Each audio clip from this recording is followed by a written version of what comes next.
नमस्कार साथियों, मैं हरि नारायण कुमार।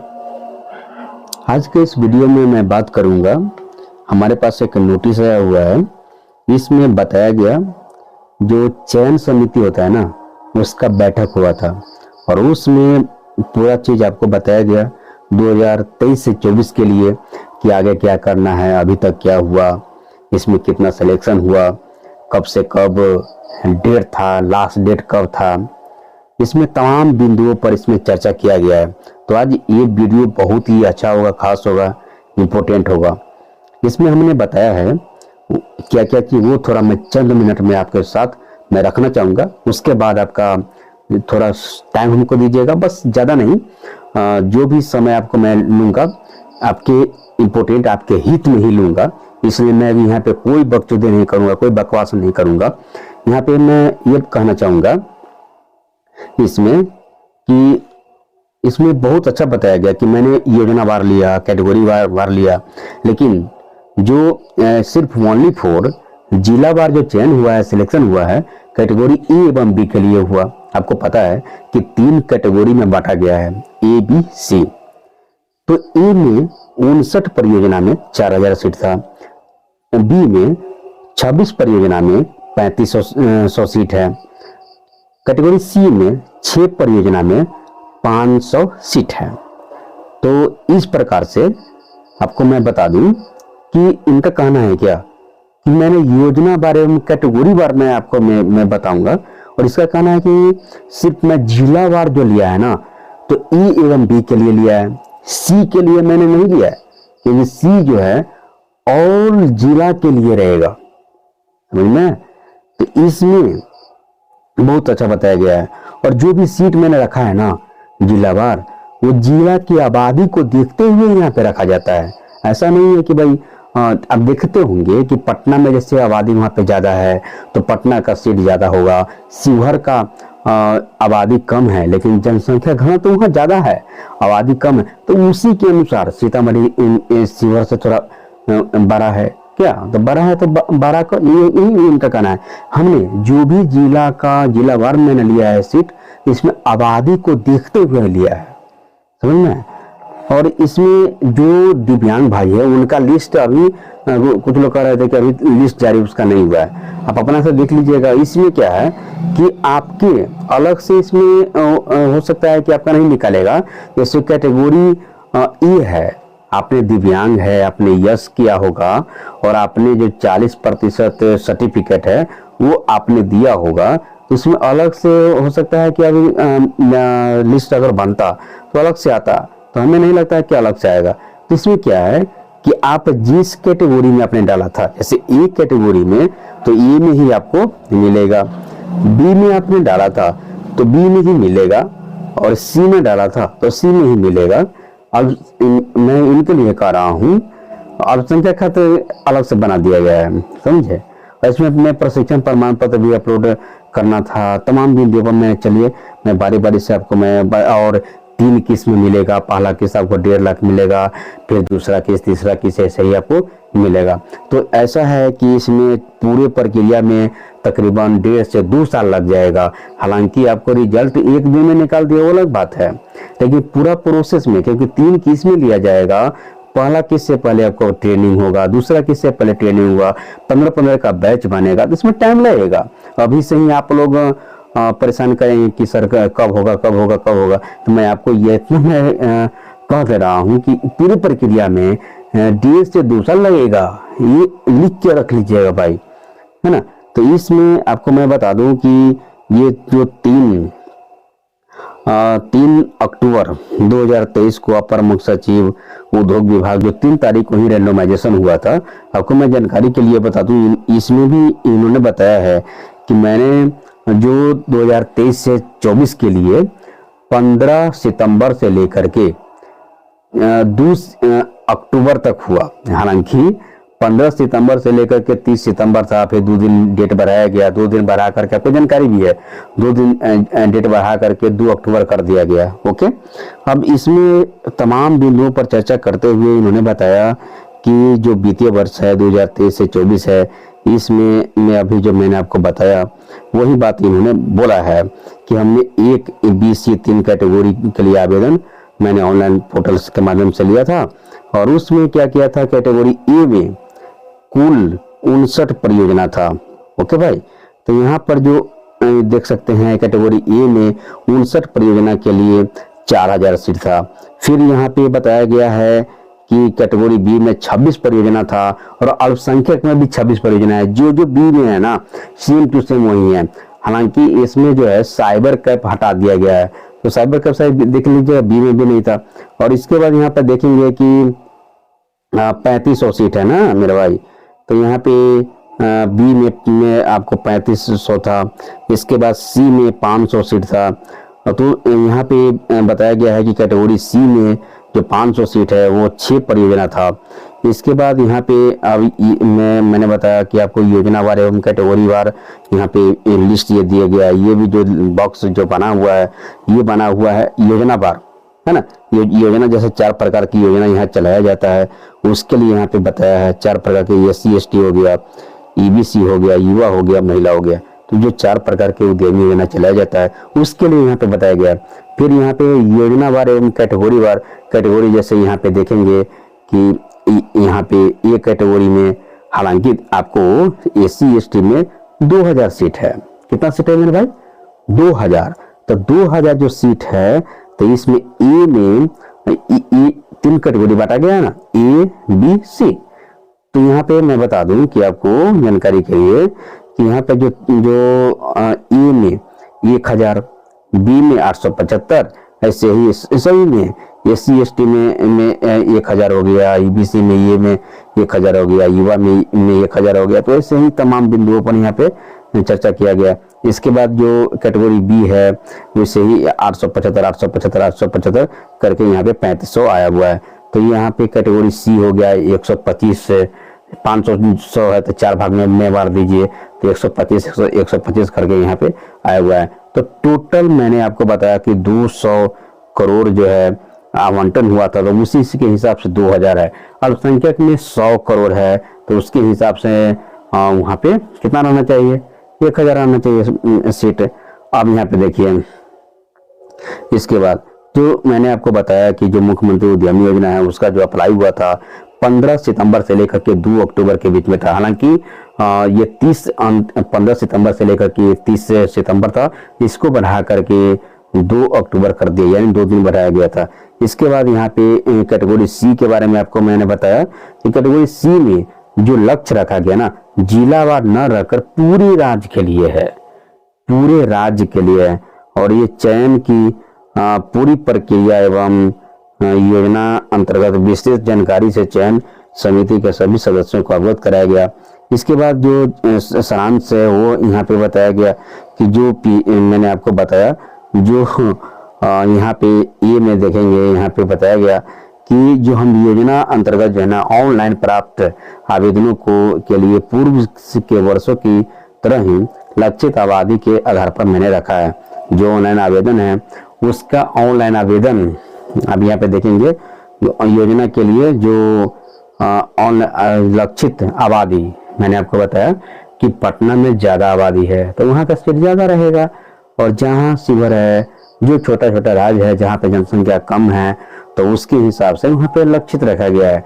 तो जिला में जितना आबादी है, जितना जनसंख्या है उसके अनुसार सीट यहाँ पे रखा गया है। इसके बाद यहाँ पे जिला बार लक्षित रखा गया है। हालांकि सी के लिए नहीं है, सी ऑल जिला के लिए है, सभी जिला के लिए है। एक चीज आपको एक शख्स ने बताया कि सर हमने तो सिलेक्शन लिस्ट में नाम आ गया लेकिन ट्रेनिंग सर्टिफिकेट नहीं है। ट्रेनिंग सर्टिफिकेट किसके लिए है वो यहाँ पे देखा जाए। जो तीनों कैटेगरी में जिसमें रेडीमेड गारमेंट्स अगर आ गया, T shirt, legging, track suit, क्रैक फी, टॉप्स, हाफ पैंट इत्यादि, या रेडीमेड ओवन हो गया, garment woven, shirt, frock, pyjama, kurta, nightie इत्यादि, औद्योगिक सिलाई मशीन ऑपरेटर, ISMO का तो अलग से यहाँ पे एक लिस्ट जारी किया गया है। इसके बाद दीनदयाल उपाध्याय ग्रामीण कौशल विकास DDU-GKY सर्टिफिकेट आपका होना चाहिए, अथवा बिहार कौशल विकास मिशन जो बेरोजगारी भत्ता होता है उसी में KYP होता है, उसके तहत 1000 जो रुपया दिया जाता है और उसमें ट्रेनिंग जो होती है उसके लिए यहाँ पे बताया गया है, समझे। तो उसमें होता है कि 1000 रुपया आप लीजिएगा तो ट्रेनिंग नहीं होगा, ट्रेनिंग तो कुछ ऐसा रहता है, हमने खुद किया हुआ है। तो इसमें ट्रेनिंग जो KYP होता है ये कौशल युवा प्रोग्राम होता है। हालांकि ये बिहार सरकार द्वारा जो भी है या केंद्र सरकार द्वारा जो लोग यहाँ पे बिहार कौशल विकास मिशन जो BSDM सर्टिफिकेट होता है उसके माध्यम से आपने 400 घंटा प्रशिक्षण किया था तो वो होगा। अगर मैं इसको थोड़ा बढ़िया से मैं इसी वीडियो में मैं क्लियर कर दूँ, हालांकि मैंने इसका अलग से रेडीमेड का मैंने वीडियो बनाया था, उसमें डिस्कस मैंने कर दिया था। अब कुछ लोग जो है यहाँ पे हाई रेडीमेड नया आया, इसमें आप लोग डाल दिए, तो ये सब बहुत ही दिक्कत होता है। अब इसमें क्या है कि जिनका सर्टिफिकेट नहीं है उसका तो मैं 2D पॉइंट में बताऊं, उनका रिजेक्ट ही होगा, हर हाल में रिजेक्ट होगा। अब इधर कारी जो है इनको बताया गया था जो पोर्टल पर ही आपको वहाँ पे अपलोड करना था, क्योंकि वहाँ पे यस करते आप तो यस करेंगे तो वहाँ पे ट्रेनिंग सर्टिफिकेट मांग रहा था। आप वहाँ पे नो आप किए होइएगा तो सर्टिफिकेट तो नहीं मांगा, तो नो वाले का तो भाई कोई चांस ही नहीं है। आप इधर जो है 3 महीना 4 महीना के अंदर में आप कहिएगा कि हम दे करके दे रहे हैं, तो अब नहीं होगा। क्योंकि बताइए ना, क्योंकि ये जो बिहार कौशल विकास मिशन है वो जो आप वहाँ पे उसका कंडीशन है कि 24 साल से कम है वही KYP कर सकता है। बेरोजगारी भत्ता में भरने का जो उम्र है, आयु सीमा है 24 साल है। आप 24 क्रॉस कर गए होइएगा, तो जब आप 24 क्रॉस करेंगे तो अब ये तो भाई BSDM में तो आपका होगा नहीं, समझ रहे हैं कुछ। अरे भाई बिहार कौशल विकास जो KYP होता है उसमें 24 साल उम्र निर्धारित किया गया है। आप 24 पार होंगे तब तो भाई इससे आप हाथ धो लीजिए। BSDM सर्टिफिकेट तो आपका हर हाल में नहीं बनेगा। आप कहिएगा बाहर से बना ले, संभव ही नहीं है भाई। बिहार गवर्नमेंट के द्वारा आपको वो दिया जाता है, तो आप प्राइवेट से कैसे आप खरीद सकते हैं। तो ये तो आपको 24 साल होना चाहिए, 24 आप क्रॉस होंगे तो ये तो BSDM तो नहीं होगा, हर हाल में आपका नहीं होगा। अब रही बात ये DDU-GKY है ना, तो ये 3 माह का कोर्स होता है, 3 माह का कोर्स होता है। व्हाट्सएप पर भी एक मैसेज आता रहता है कि भाई DDU-GKY के तहत आप दीनदयाल जो उपाध्याय है ना, दीनदयाल उपाध्याय ग्रामीण कौशल विकास योजना है DDU-GKY, इसके तहत 3 माह का कोर्स होता है। आप कहीं भी जाएंगे, मुजफ्फरपुर, पटना, हालांकि सीतामढ़ी में नहीं है, छोटे छोटे शहर में नहीं होता है, तो आप नेट पर आप सर्च करें, गूगल पे सर्च करें कि दीनदयाल उपाध्याय पे ट्रेनिंग कहाँ होता है, कैसे होता है, आप वहाँ पे जाएं, वहाँ पे पता लगाएं। तो 3 महीना का ट्रेनिंग होता है, उसके बाद आपका और ट्रेनिंग होगा, फिर 5 महीना में आपको इसी में टाइम पास हो जाएगा। तो भाई आपका ये BSDM सर्टिफिकेट आपका होगा नहीं, ये DDU-GKY होगा नहीं, तो भाई हाथ धो लीजिए। आप प्रोजेक्ट भी चेंज नहीं कर सकते हैं, इतना है, आप प्रोजेक्ट भी नहीं चेंज कर सकते हैं। इससे जिनका है तो बल्ले बल्ले है ना। अब यहाँ पे देखा जाए कैटेगरी C के बारे में इन्होंने बताया कि हम जो है ना कैटेगरी C के बारे में, अब ये जो बताया गया कि किस कैटेगरी में है ना, जो तीनों कैटेगरी है, किस कैटेगरी में कितना आवेदन हुआ वो इन्होंने बताया कि जो आवेदन यहाँ पे देखेंगे चयन समिति को अवगत करा गया, और इसके बाद यहाँ पे बताया गया कि कितना आवेदन प्राप्त हुआ है ना, उसके बारे में इन्होंने बताया।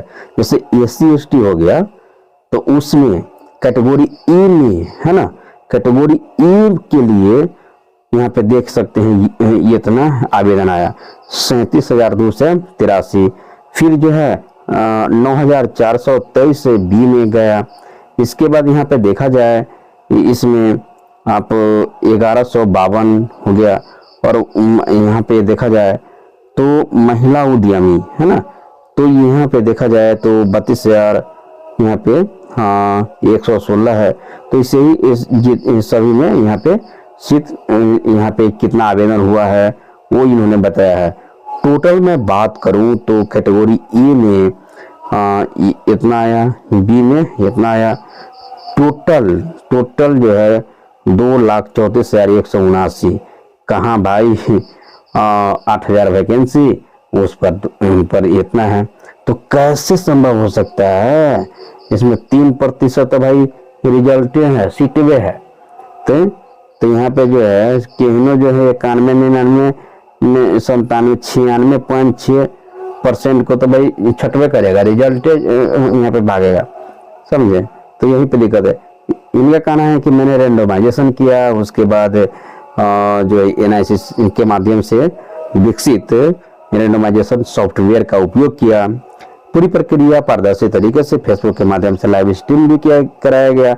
रैंडमाइजेशन की प्रक्रिया चयन समिति के सभी सदस्यों के समकक्ष हुआ तथा लाइव स्ट्रीमिंग के माध्यम से पारदर्शी तरीके से पूरी की गई।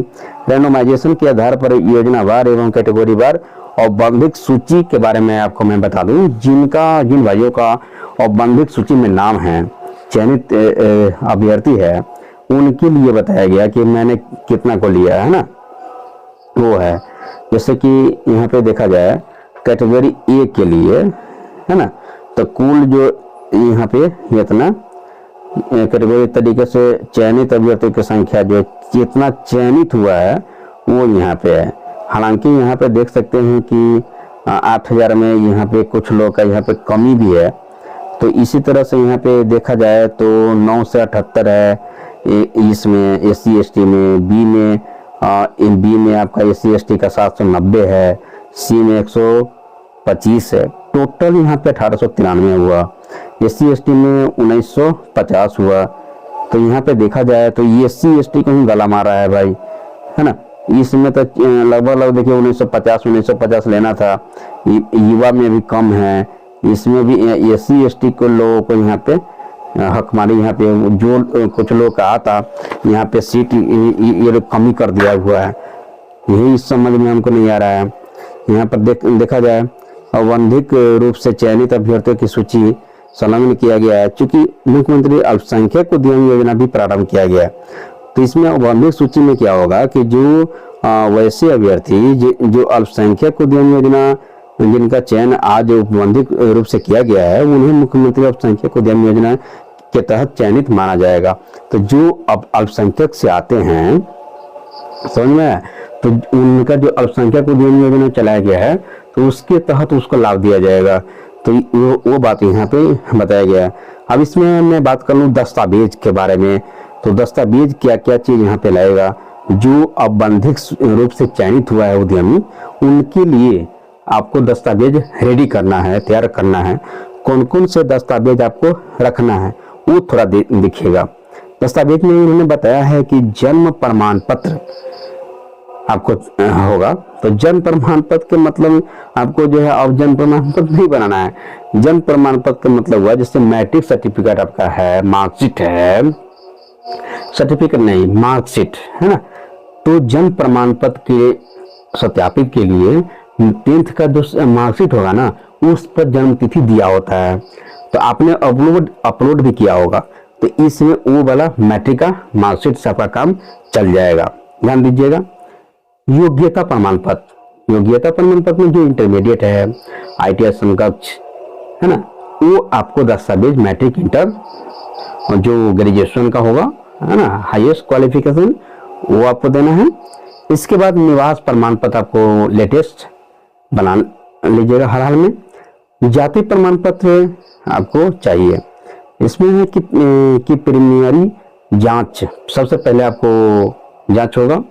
जांच के लिए टीम बनेगा और टीम में कौन कौन से लोग रहेंगे वो बताया गया है कि आपका जो मुख्यालय स्थल है ना, तो वहां से आपका एक परियोजना जो प्रबंध होता है, यहाँ पे देखा जाए परियोजना प्रबंधक और उद्योग विस्तार पदाधिकारी जो DIC है, महाप्रबंधक है, और उद्योग विस्तार पदाधिकारी की टीम बनाकर कराई जाएगी।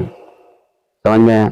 तो ये बहुत ही अच्छा किया है कि जो परियोजना पहले भी तो होता था, अब जो टीम जो है ना, हर जिला बार आपको करेगा और ये जिला से आपको टीम बना करके ज़्यादा नहीं 15-15 का बैच बनेगा, उसके अनुसार आपका प्रशिक्षण कराई जाएगी पहला किस्त से पहले।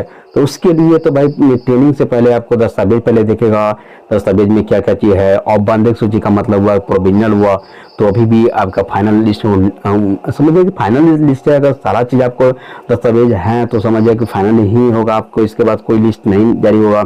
और इसमें क्या है, जिसके अंतर्गत निम्न चेकलिस्ट के अनुसार पोर्टल पर उपलब्ध कराए गए प्रमाण पत्र और कागजातों इत्यादि की जांच किया जाएगा।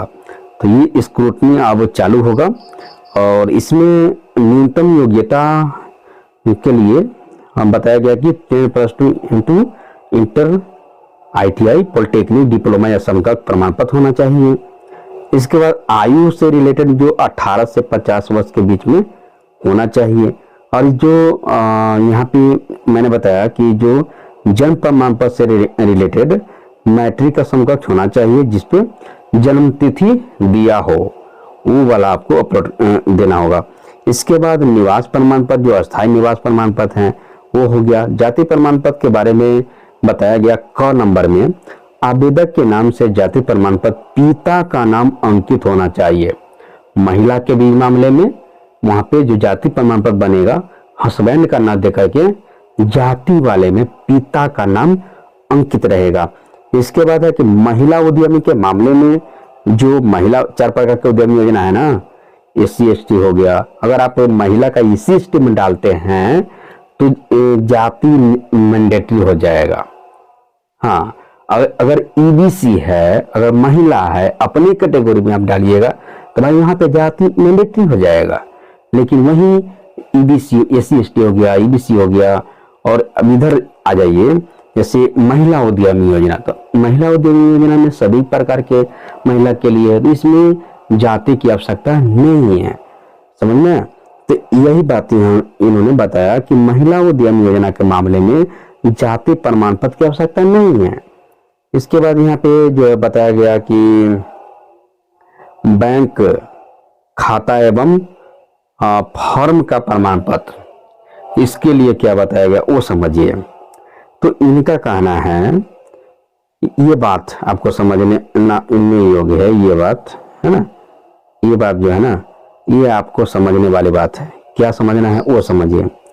इनका कहना है कि जैसे एक होता है पार्टनरशिप फर्म होता है, LLP होता है, प्राइवेट लिमिटेड कंपनी के मामले में फर्म के नाम से चालू खाता करेंट अकाउंट मान्य होगा। वहीं प्रोप्राइटरशिप के मामले में आवेदक के नाम से अगर जो व्यक्तिगत पर्सनल जो खाता आपको उस टाइम लिया गया था, सेविंग अकाउंट है ना, वही जो व्यक्तिगत जो पर्सनल जो करेंट अकाउंट आपको या तो फर्म के नाम से चालू खाता व्यक्तिगत नाम से यहाँ पे या व्यक्तिगत नाम से बचत खाता सेविंग अकाउंट मान्य होगा।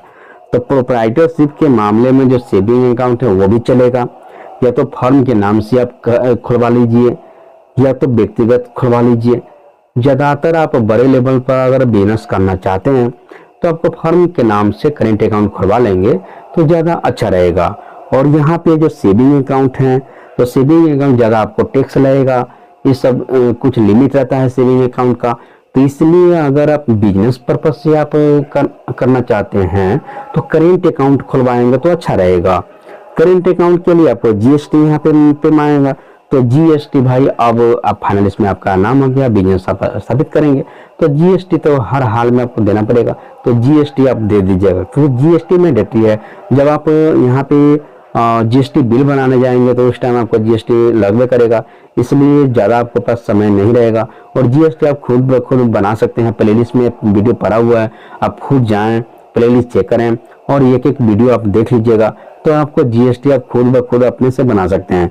इसके बाद यहाँ पे देखा जाए तो व्यक्तिगत जो चालू खाता है, व्यक्तिगत बचत खाते को फर्म के नाम से